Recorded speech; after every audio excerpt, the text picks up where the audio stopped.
Welcome to the Tax Awareness Show. My name is Shiliba Mutiba. I'm your host. Today I'm bringing you a special edition of our podcast where we are featuring Minister of Finance. Yes, Minister of Finance today on the 21st of May, he was delivering his budget at the Parliament in Cape Town where we were.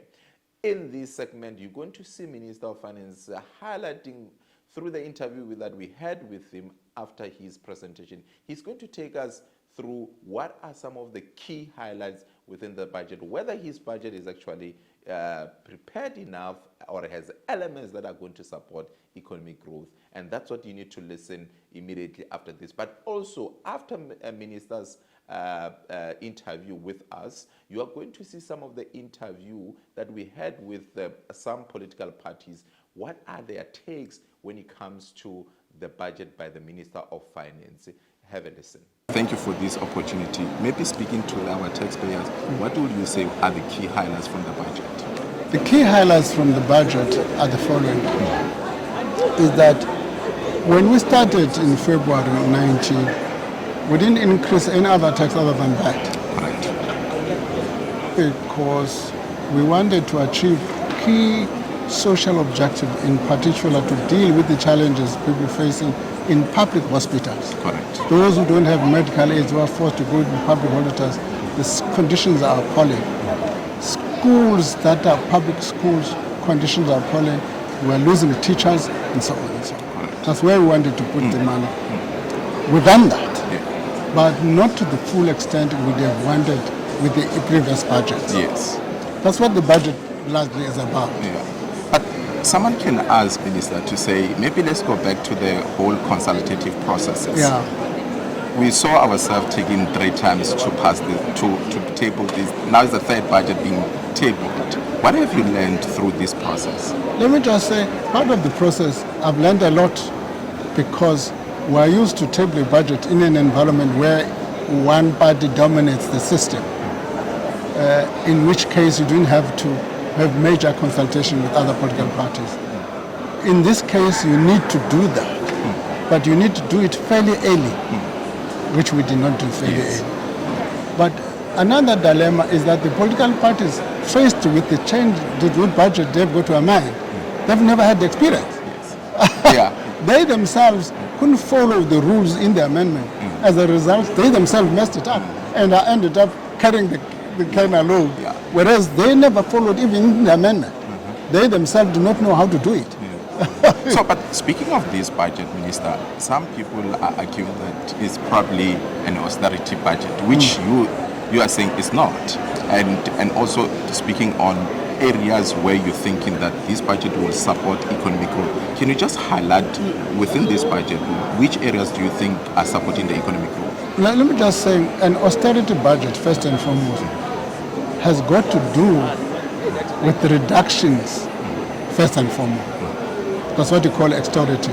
It must have reductions, particularly in expenditure. This budget does not have a reduction in expenditure, has got increase in expenditure. That's the first point you've got to do. The second thing is that this budget invests R1 trillion over the medium term in infrastructure, whose main function is to grow the economy. So all those things dispute the notion of austerity. An additional point is that 61% of this budget is redistributive. It goes into poor households. But speaking of spending, or rather reduction, there's what we call downward revision here. Yeah. What is the difference for someone who might be listening? What's the difference between downward revision? Let me just say, downward revision in this instance means I was going to give you, Chili Boy, an increase of 100 rand. Yes. But I'm no longer giving you an increase of 100 rand, but I'm still giving you an increase of 60 rand. You see, that's what the downward revision says. It says I'm no longer giving a higher increase, I'm giving you an increase, but it's still an increase. Yes. Yeah. Okay, I see. Thank you so much, Minister. Okay. We appreciate your time and we wish you luck. Having heard what the minister had to say about some of the key highlights from his budget, now let's listen to what other political parties are saying. Mr. Zungula, the Member of Parliament and the leader of ATM. Thank you, Sir Butwame Ngosi. We appreciate your time for joining us. please, the Minister of Finance presented and tabled Budget 3.0. It's been a journey. Yeah. How are you feeling? We are not at all satisfied as the ATM. There's different aspects. Let me start with the aspect of revenue generation. The fact that they even wanted to increase VAT, it was because there's not enough revenue that has been generated by the state. And that speaks to lack of political will on a number of issues. The first issue, there's a problem of illicit financial flows in our country, especially in the mining sector, whereby multinational companies, they shift the profits they make in South Africa to tax havens so that they don't pay taxes here in South Africa. Instead of the minister actually dealing with those culprits, those multinational companies, he keeps quiet. The second issue is that there is the sector which is the informal economy that is worth over 600 billion rands. It is the township economy whereby there's hardware, there's houses, there's China malls. It is a cash economy.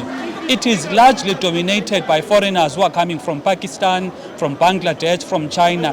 Now imagine this, a person comes from China, from Pakistan, from Asia, comes to South Africa, settles in our community, makes use of our infrastructure because they use our roads.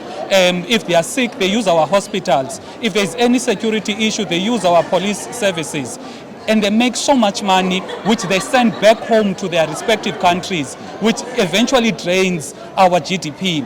But they contribute nothing to the taxes because they're not taxed. And the legislation empowers the government to actually go after those individuals and generate revenue. You can imagine if 600 billion, that sector is worth 600 billion, how much is the potential in terms of raising taxes? That is the first issue, which is the revenue generation. The other issue, it is how government has been mismanaging the finances of our country. We are paying 1.2 billion rands a day servicing debt costs. Now, what does that mean? It means we as South Africans are poorer because the money that we collect as a country, instead of building roads, building other services or infrastructure, we are paying debt. Now the question would be, the loans that have been taken by the government over the past couple of years, what are the tangible results that we've seen based on the loans they took? We do not see new roads being built. Instead, we see potholes. We don't see new hospitals being built. Instead, we see hospitals without doctors, without medicine. We don't see the value of the amount of loans that have been taken, but the burden is on us as South African citizens to pay debt, to pay all of these costs to service this debt. Speaking of that, to me it sounds like there's a wastage within the system.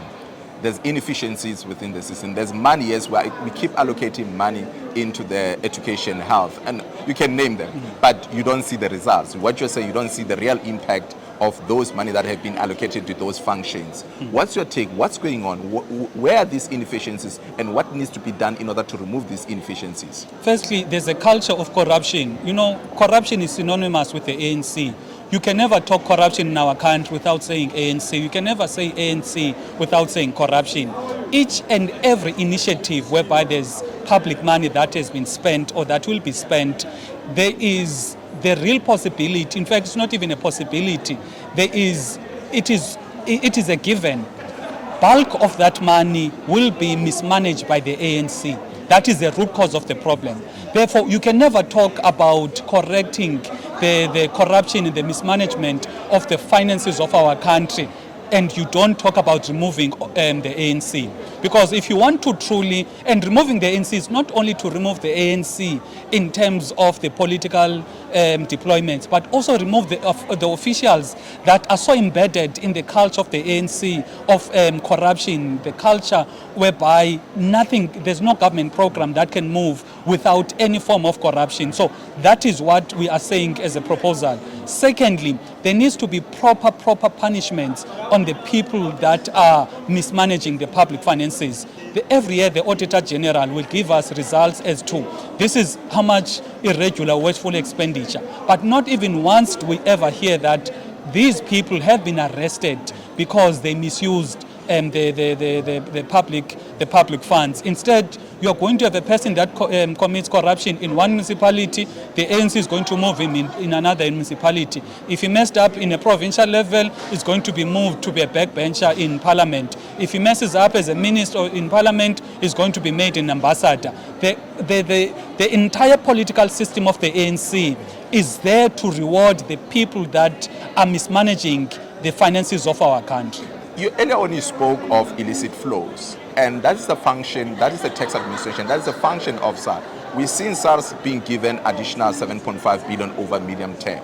What's your confidence on SARS with regard to closing those loopholes? Yes, we saw SARS having also, based on their results on the 1st of April, when it comes to their compliance revenue, they seems to be doing something around the compliance. But when you spoke of the loopholes that these multinational companies are actually taking money out of the country, what needs to be done there? Do you think the money that is being allocated to SARS, is it sufficient? Is it sufficient to buy skill, the capacity, to actually capacitate SARS in order to close these loopholes? The 7.5 billion that has been allocated is a tiny fraction compared to what the commissioner of SARS stated, because this discussion is not coming out of nowhere. The commissioner of SARS, when they wanted to increase VAT and he was against that proposal, he said, if you give us X amount, we'll be able to collect more revenue and ensure that there is no illicit financial flows. But there is no appetite from the government politically now to do this, because majority of these ministers, they are beneficiaries, they are shareholders in some of these mining companies.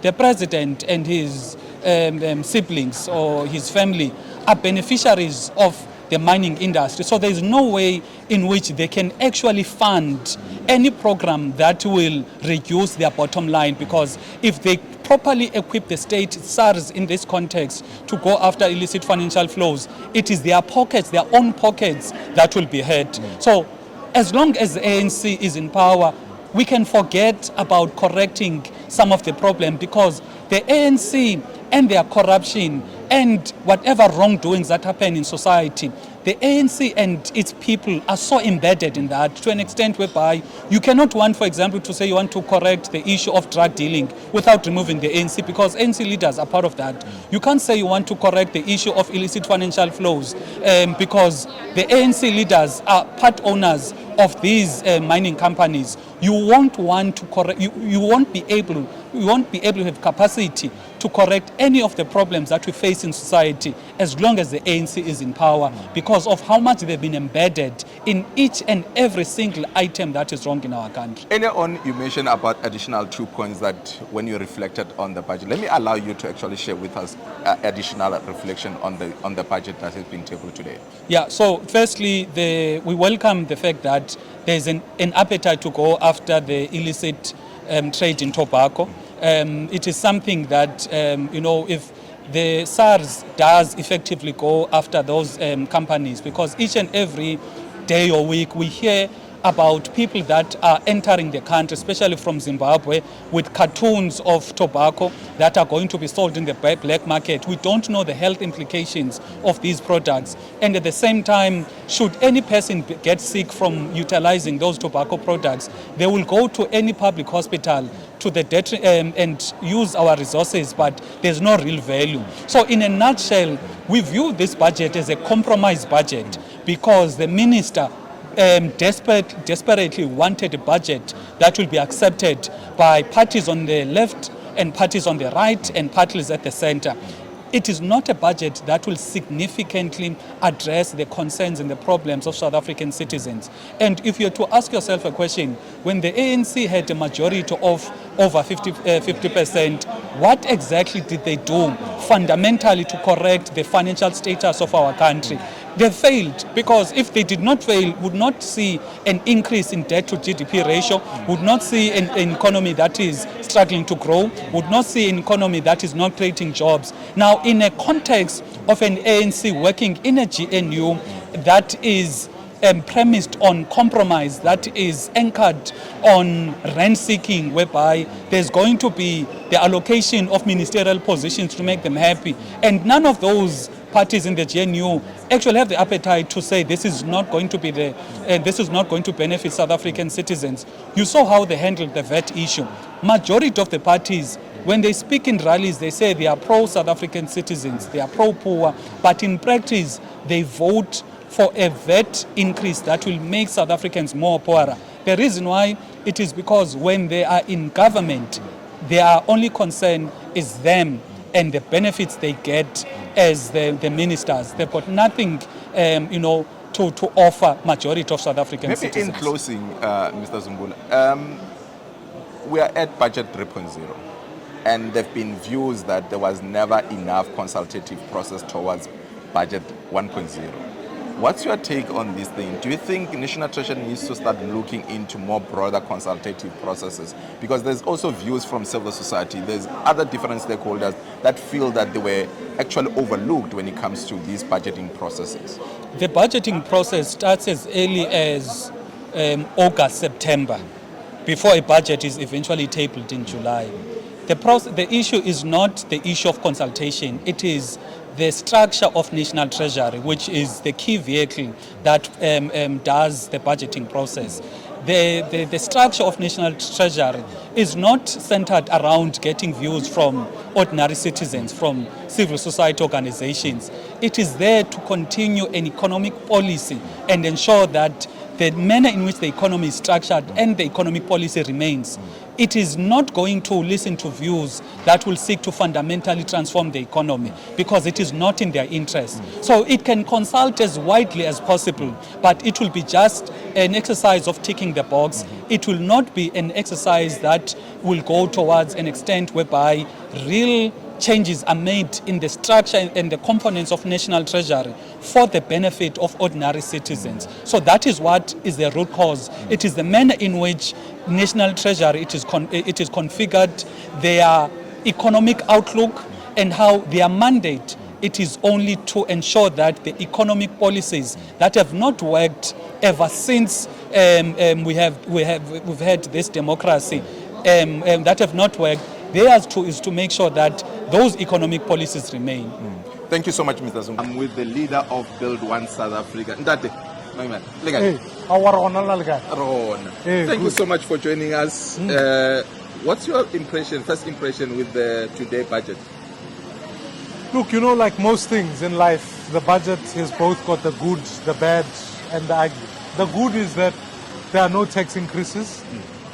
The good is that there's a commitment to funding of infrastructure. The bad is actually that South Africa is running in a space where the only people who are getting benefit are public servants who are getting a 5% increase. The bad is that unemployment is going up and growth has been revised downwards. The bad is that South Africa doesn't have enough money to fund its own expenditure. So it's going to run a 5% deficit this year. So when it comes to when we fund teachers, hospitals, healthcare, it means the baseline remains the same, but we're not increasing that, and that's a worry. And then the ugly is that South Africa's debt is going out of hand. South Africa will spend more on debt than it will on any other item. We spend 1.4 billion rand every day on debt. That's more than any other thing. That's more than you spend on health or education or anything. So that's my broad impression of the budget. There seems to be allocations to, you call it education, health, you name them, through the function or through the budget. But there's this issue of wastage that seems not to go away within the government spending. What's your take on that? What needs to be done to root out wastage? It's about hiring the most competent people in municipalities because that's where most of the wastage occurs. Everybody, every business, every project is done in a municipality. So when you can't keep people accountable on that score, make sure the most competent are working, achieve spending reviews where you can say to yourself, is our programs aligned to our expenditure? We are going to have these problems continuously. So therefore, our broader view is that if you want to fix how government works, start back and say, what is its broader program? How do we make sure that program is aligned with spending? And how do we hold government to account on that basis? If you don't do that, you're going to end up in a space where money is appropriated, either it's returned or wasted. There seems to be reliance on SARS collecting more, and I mean it's conditional that if SARS doesn't collect more, there's potential that we might see tax increases. Do you think that what is being allocated to SARS is sufficient enough to build the capacity within SARS? Look, SARS are a reputable institution, so you can fund them more and know you get more bang for buck. But let's answer the basic question. Why are we not funding more of the NPA so that we stop corruption? Let's ask a different question. What in tax does not prosper a country? Tax is just keeping a country stable. Why don't we do more tax incentives to say, if you employ 2 people next year, I'll reduce your corporate tax. If we do that, we incentivize people to do the same things, to do the things we want them to do. And we want people to create jobs. We want people to run prosperous businesses where they are employing more people. If we fail to do that task, then I think we'll always asking, almost like milking a cow, hoping to get more milk. It's going to run out of milk. I mean, we had, this is budget 3.0. We had budget 1, budget 2, budget 3. What went wrong to get us here? We should have passed the budget at budget 1.0. The first problem is not the tabling of the budget. When the GNU was configured, the statement of intent should have been to a national dialogue that achieves a macro vision that then says, here are the priorities, here's what the annual performance APPs are, and then you fund that. But if you don't have a macro plan, you don't have an organizing vision, you just have vibes, as young people say, and you elect a president. What happens after that is that people are going to contest when you introduce programs. And so there is no consensus. And in the absence of a consensus, it means South Africa is going to end up not being able to have an agreement on what the budget is. The budget is a historical document. What we desperately need is something that says, here is the consensus, here is the ultimate plan, here are the sacrifices we have to make. So that when you're choosing between programs, you are choosing between programs on the basis of knowing this is what the agreed plan is. Otherwise, you are cutting SRD grant, you are cutting expenditure in education. Why don't you redesign and rethink what you are trying to do against an agreed plan? And I think South Africa doesn't have that. Maybe in closing, let's assume that this budget is going to be approved. As BOSA, what are you guys going to do to hold this government accountable to ensure that what has been agreed is actually going to be realized and we're going to see real impact? As you know, I chair the Appropriations Committee, and the only job we've got now is to make sure those spending reviews is what is the focus of Parliament. Not the focus of the Presidency and Treasury, it's the focus of Parliament. Because if it's not Parliament that's doing it, you can't ask the players to also be the referees. You need Parliament to do its job in holding the executive to account much more effective. And so as BOSA, in our role there, but not only in our role there, but in public advocacy, you as a citizen, what do you want to see in the budget? Because it's the first time ever in the history of the Appropriations Bill and the Division of Revenue Bill, we went to Polokwane, we held public hearings there. Because budgets aren't just about macroeconomic climate, etc. They're about the days and the lives of people, the police, the security. I've been consulting with people. So we've got to do that so that we can achieve a voice of the people rather than just simply being parliamentarians who talk but ultimately are not hearing from the people. Thank you so much, Mathews Phosa, for joining us from COSATU, the Parliamentary Liaison Officer. So what's your take from the budget that has been just earlier on tabled by the Minister of Finance? Look, it's a mixed bag. There's some good things which we campaigned for as COSATU. There's some things we're not so happy about, but it's a difficult circumstance. It's positive that he moved away from the VAT hike, which society rejected. So it's a good thing when government listens to society and changes course. There's some good allocations to rebuilding the state, additional allocations to schools to address the infrastructure backlog, hire additional 6,500 teachers. There's money to hire nurses and doctors, to refurbish our clinics or hospitals. There's positive allocations towards the police service, additional 4,000 police officers. There's a wage increase of public servants who are heavily indebted. There's some good allocations to infrastructure, about R1 trillion, especially to electricity, to freight and passenger rail, to ports, to roads, to water. That can create construction site jobs. It can help unlock the economy, make it easier for businesses to operate. There's about R40 billion for industrial financing. There's positive increases for social grant recipients, twice inflation, about 9.4%. Which is good. That's good. Increasing public employment programs to about 31 billion rand to help young people enter the labour market, get some skills and experience to find work afterwards. So there's quite a few good things on that front. There's additional allocations of about 7.5 billion rand for the South African Revenue Service, which we had pushed for. We thought it didn't make sense to go and increase taxes to people who pay taxes, but you leave about a third of society not paying taxes. You have an outstanding tax debt of about 800 billion rand. We thought it makes more sense to give SARS the resources it needs to improve tax compliance, tax efficiency, especially on illicit trade, tobacco, alcohol, especially on imports which come through our ports of entry, but not paying tax. So we thought it makes more sense to give SARS the money to improve tax compliance there. And hopefully if SARS does well, we don't need to have tax increases next year. That can give relief to ordinary workers. Yeah, and that's exactly what he said. He's proposing that there's 20 billion additional revenue that needs to be raised through tax, probably tax measures and potentially tax increase. And provided that if SARS is able to collect more tax, it's able to collect more from the taxpayers, then there will be no need for further tax increases in the next financial. But then speaking of the speaking of the SARS allocations and the issue of illicit flow when it comes to multinational companies, do you think SARS is allocated enough to actually deal with that? We don't think so. I think SARS asked for about 20 billion rand. We were hoping they could give them at least additional 6 billion rand this year. I think those are halfway compromised, about 7.5 billion rand. Over the next 3 years, but I think 4 billion rand for this year specifically. So it's much better because originally they were giving 500 million rand for this year and 500 for next year, which we thought that doesn't make sense. South Insurance got the capacity, but it needs the resources. They've improved tax compliance from 61 to 64% in the past 2 years.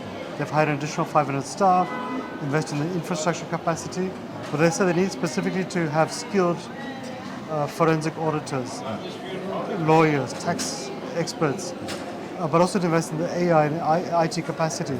Because you look at the amount of millionaires we have in terms of the property deeds, whether it's in Sandton or Constantia, and you look at the SARS millionaires, there's a huge gap. If you look at statistics and SARS figure, there's a huge gap. But also some of these guys who avoid taxes are highly sophisticated companies, tobacco, alcohol, informal sector. So SARS really needs the skilled capacity. But also, if you give them 20 billion rand, it's fine, it's a lot of money, but they'll give you another 100 billion rand in additional revenue. So that's a well worth investment, but also it eases the burden upon people who are already struggling, and it can help the state pay off as many different pressing priorities, from debt to infrastructure to the public services. So for us, it makes sense to capacitate SARS. We've just simply said, let's allow them to improve tax compliance by 2% a year. That's an additional 40 billion rand. They are aiming for an additional 60 billion rand each year. Even if they get half of that, that addresses the gap. Yeah. But speaking of this budget, it actually recognizes the wastage that is there in the government spending. What needs to be done to actually do away with inefficiencies within the government spending? They need to do the review, see what programs make sense, which ones don't make sense. Some of them we've seen that they can't even tell you what's the impact. So why do you spend so much money on it? There is a lot of wastage. People just spend money. You'll find in the last quarter of the year what they call fiscal dumping, where departments and municipalities just spend money because they don't want to lose it. But also you see some municipalities, some departments not spending money too, and they're returning it at the end of the year, which also is not good. So there needs to be really a forensic shake of the entire state to see what makes sense, what doesn't make sense. We need to have a conversation also to say, what are our expenditure priorities? What can't we live without?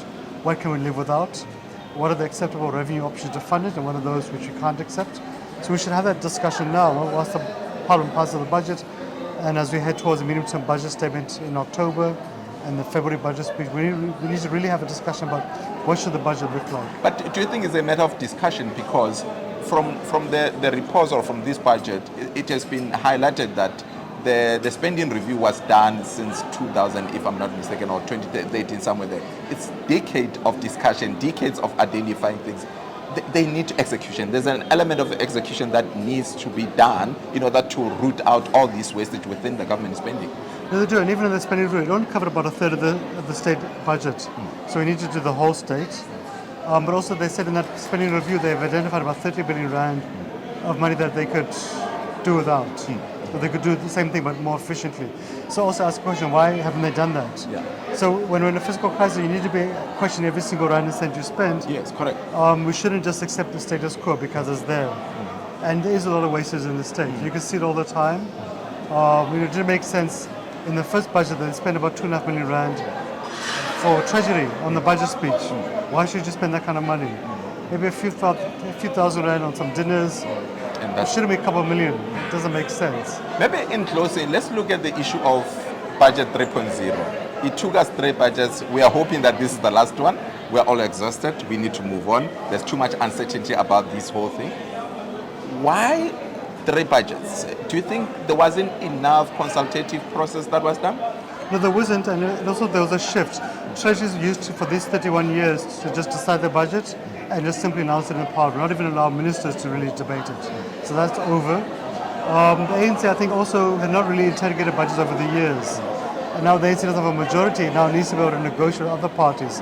And they failed to get consensus in cabinet, they failed to get consensus in Parliament. So it's a wake-up call for them. But it can be a good thing too, that we no longer take things for granted. We really interrogate things and see what makes sense and what doesn't make sense. Okay. Thank you so much for joining us, Matthew Parks. We Cool. appreciate your time. And Mr. Mzwanele Manyi, please take us through your impression, first impression from the budget speech by the minister. No, thank you very much for the opportunity. So for us as MK Party, we're very clear. It was a complete waste of 1 hour. We have not heard anything in that budget that was actually worth listening to. Firstly, for us, the entire budget framework, the entire fiscal policy is a 30-year-old dog of the IMF that is responsible for the structural unemployment that we have today. We're sitting here with 41% unemployment. We're sitting here with poverty. We're sitting here with NDP deadlines, all of them that have been missed. And we could keep doing the same thing year after year and hoping for a different result. This is pure insanity. So we are not impressed by anything.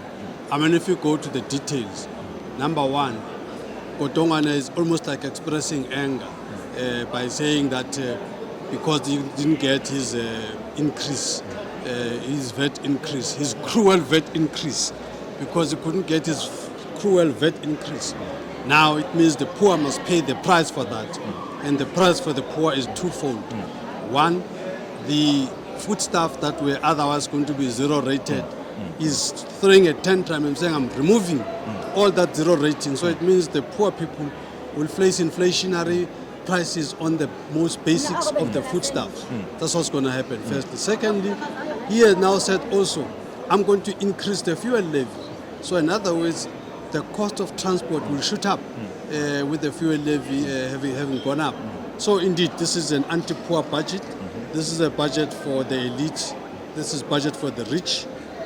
What would you have expected from the budget that would have pleased you? What would have expected in this budget? Well, we didn't expect anything because we are saying the entire thing is rotten. The kind of budget that is required will never be delivered by Kotongane, this administration, and the current fiscal policy. It will never. The whole thing must change. The budget framework we have has got neo-colonial austerity elements. That must go. You need an expansionary type budget. We need a developmental budget. That's what we need. And for that to happen, policy must change. You can't have a situation where we're sitting here with debt service costs that are the biggest line item. And it's almost like it's actually the top slice. When you do the division of revenue, the first thing that you must do before you move, pay for the debt service costs. And we continue to borrow, and this government has got no plans in terms of improving the economy. So it means we are going to be a debt-ridden country until the cows come home. So this is a policy issue. There seems to be a lack of broader consultative process towards building up towards the first budget tabling, which is something that I think National Treasury have learned from that. What would you like to see when it comes to consultative processes towards budget tabling? I don't think you're hearing me. I'm saying to you the entire infrastructure is rotten. You are asking me how to tinker with it. You are asking me how to make the best of the nonsense. I'm saying to you, chuck the whole thing out. This is what I'm saying to you. No amount of consultation will help. This thing was consulted widely.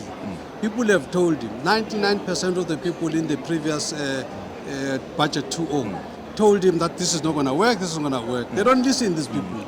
And the reason they don't listen is because they are puppets of the West. They have to do what they've been instructed to do. So this thing called consultation is nothing but a charade. It's nothing but just a tick box exercise.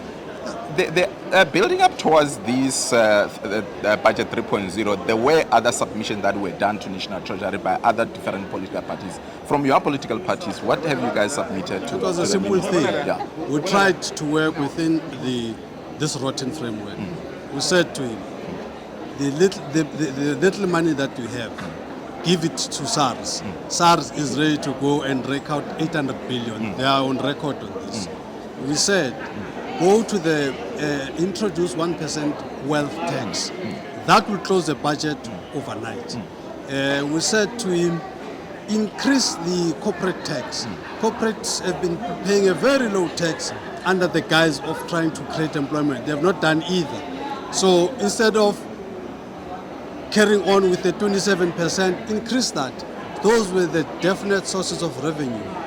All those sources said, we should come out of this thing of normalizing irregular expenditure, because that's where corruption is. So if you stem that out, already there's money to the fiscals. We said to him, look into the transfer pricing. That's where the shenanigans of the base erosion, profit shifting are happening. We said, deal with that so that you don't have companies here that are under-declaring their earnings so that they pay less tax. We did nothing of that. I mean, speaking of corruption, speaking of illicit flow of money, rather, SARS has been allocated extra 7.5 billion. Do you have confidence in SARS about collecting that debt collection that they are suggesting that they are predicting that they're going to be collecting about between 20 to 50 billion per year in the next 3 years? What's your confidence on SARS?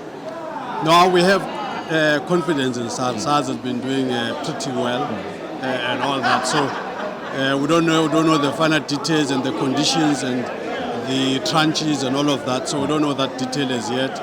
But SARS is a credible institution. So whatever SARS says, whatever SARS puts its mind on, we're confident that SARS can achieve. Okay. Thank you so much, Mr. Mzwanele Manyi.